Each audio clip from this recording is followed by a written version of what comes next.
What's up, everybody? Breaking news. People are mad. Weather at 1. This is kind of a more random topic, but I've been seeing a ton of criticism here and there about this new trend in rap of people constantly paying homage to influential artists in their aesthetic and not building their own identities. You may be asking, why are people mad about this? Well, allow me to introduce you to Apollo Red vs. the World, Saint Season, Femme Fatale, Dangerous Summer, Bloodbath Volume 2, Pizza Time, Osama Season, Flex Music, Jump Out, and Psychotic. And lastly, the top dog, Tony Montana himself, 9 Vicious, with damn near an entire discography of homage projects, one of them literally titled Homage. All of those projects are just the covers. We haven't even said anything about the music itself yet. So as you can see, this is a very pressing and growing trend in rap. Creativity is dead, and the 2020s is its funeral. But not really.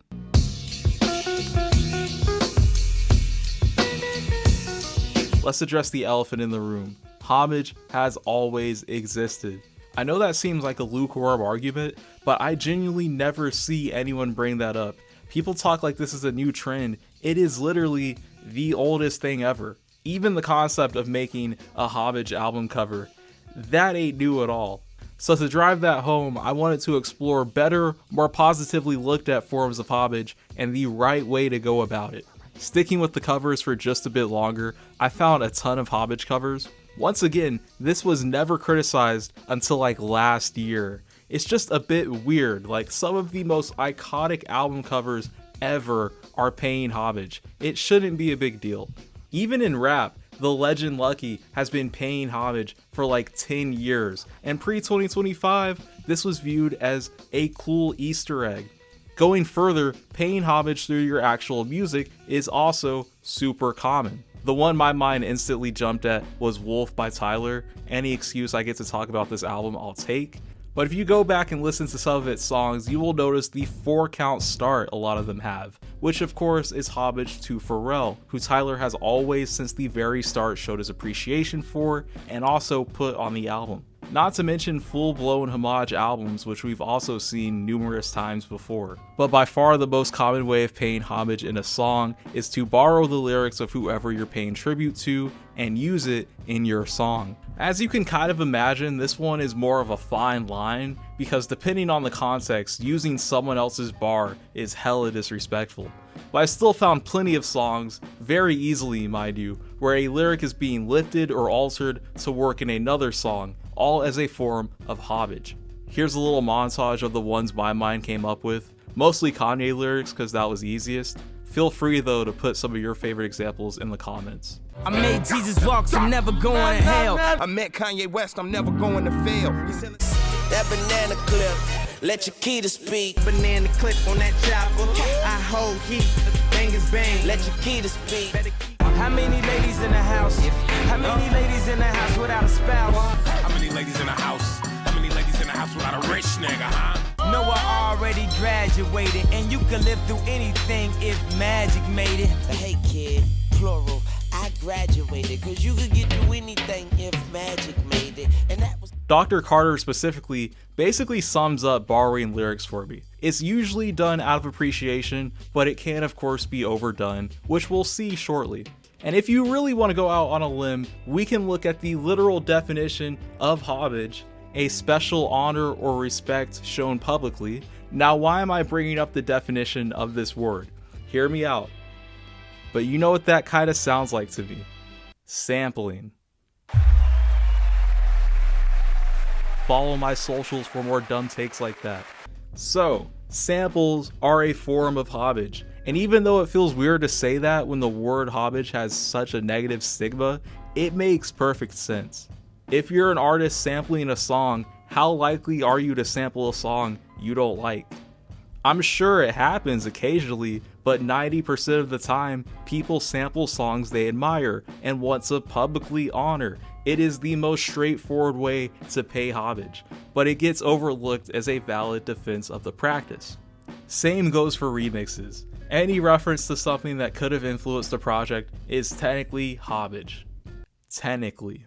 I don't like how broad that makes the term, but that's just the way it is. By this point, you can see the question of is homage bad or not has turned into what kind of homage is bad. There's levels to this, and now we're going to see firsthand why those lower levels give the term such a bad name. Lazy homage leads to some of the worst music ever, not based off quality, but based off effort. Poor sampling really just boils down to, remember that song from 20 years ago?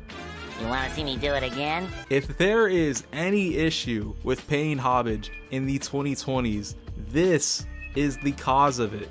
Because these songs, while good and without a doubt very successful, are almost only successful because of the sample, as that is usually serving as the chorus. Nowadays, we typically see these tracks come out because of TikTok trends. Not always, but that's usually the goal for songs like it. It's not a new thing by any means either, as someone who unfortunately had a Black Eyed Peas phase in middle school and is very ashamed of it, I know all too well about their gratuitous use of 80s samples. And sticking with that, I wanted to tell a story. This tale of two samples takes place in 2007. It features two songs by different artists, a song by will.i.am of the aforementioned Black Eyed Peas, and a song by Kanye West. Last mention of the video, I swear to God. These songs themselves don't really have anything in common, except for the songs they sample, both coming from Daft Punk. will.i.am's song, as you could imagine, is bad. It samples Around the World, but sample is a really poor term to give it. This song is more of a remix to Around the World than it is of will.i.am's own song, which he himself has to blatantly yell at us in the opening. I decided not to play the song. It's so bad I didn't even want to risk getting copyright claimed for it. Like, it just isn't worthy of that. But you can of course find it on YouTube if you'd like. I'm not going to judge you, but it's a very cringy listen. The way I found to describe it was if you've ever been out really late and heard your radio station not playing real music, but instead these random, almost YouTube-like mashups of literally anything they want. That's what this song feels like. It's not a song by world-renowned artist will.i.am. It's an amateur YouTube mashup of Around the World and a will.i.am song with like 5,000 views. It matches that vibe to a T. If you didn't catch on, the Kanye song of course was Stronger, sampling Harder, Better, Faster, Stronger. A song that, gasp, actually does something with the sample. Stronger has different drums, the sample isn't persistent throughout the entire song, it's good. It's a way better song and a way better use of a sample. Pretty easy to see how this story ends. Kanye's track got the Daft Punk blessing and went on to be one of the biggest songs of all time, and Will's song got sent straight to the bin. It only exists now as a low quality music video, and of course, this story of Daft Punk hating it, which, while we're here, I have to note Daft Punk's incredible negotiation skills. Because of the way they set up their music contract, they always get final say on stuff like this. As recent examples have shown us, clearances have become more of a label thing, I believe. I don't have any evidence of that. I'm assuming that's how a lot of deals are set up. Some artists don't really get to choose now who can do what with their song, it seems. So I think with all that, we've set a pretty good bar and explored the ins and outs of this enough. Now let's hit our main question. Is modern homage bad? Nah. I'm not gonna lie, as funny as yelling about the homage epidemic is, I really don't think it's all that bad. I do prefer artists to be original, and constantly presenting your work behind a facade of someone else's is kinda corny, but I don't really see it doing any harm, which, to be fair, everyone complaining about this isn't saying. I think deep down we're all just having a bit of fun. It's not a serious subject. Do I think this Nine Vicious album is deserving of a cover like this? No. But I also don't think it's pissing on the grave of Michael Jackson either. It's not an offensive use of homage in the same way will.i.am or Jack Harlow were doing. Overall, I'm kinda chill with it. My only real complaint is that I wish these guys made a bit more of an effort to relate the sound of their music to whatever they're paying tribute to.